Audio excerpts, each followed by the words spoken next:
বাংলাদেশের ইতিহাসে শহীদ রাষ্ট্রপতি জিয়াউর রহমান এক কালজয়ী ও ক্ষণজন্মা রাষ্ট্রনায়ক।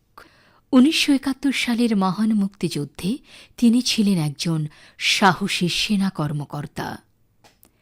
দেশের সংকটময় মুহূর্তে স্বাধীনতার পক্ষে দৃঢ় অবস্থান নিয়ে তিনি জাতিকে সাহস জুগিয়েছিলেন।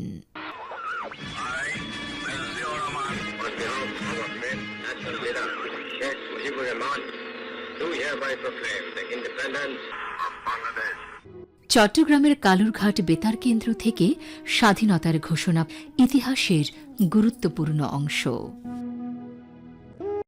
পরবর্তীতে রাষ্ট্র পরিচালনার দায়িত্ব নিয়ে তিনি উন্নয়ন, শৃঙ্খলা এবং আত্মনির্ভরশীল দেশ গড়তে কাজ করেন।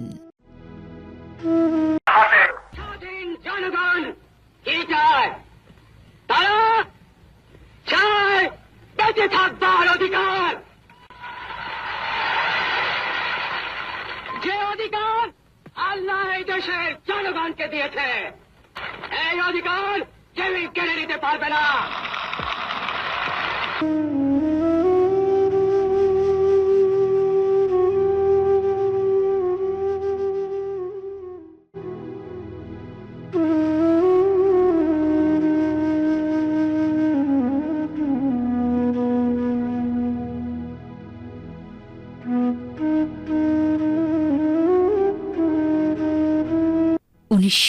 সালের ৩০ মে বাংলাদেশ হারায় এই ক্ষণজন্মা দেশপ্রেমিককে।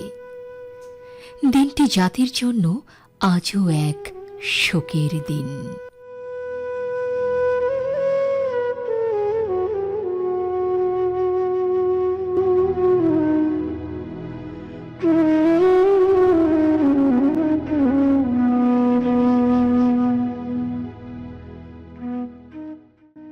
শহীদ রাষ্ট্রপতি জিয়াউর রহমান কেবল ইতিহাসের কোনো অধ্যায় নন, তিনি আত্মনির্ভরশীল ও সার্বভৌম বাংলাদেশের চেতনা ও পথ প্রদর্শক।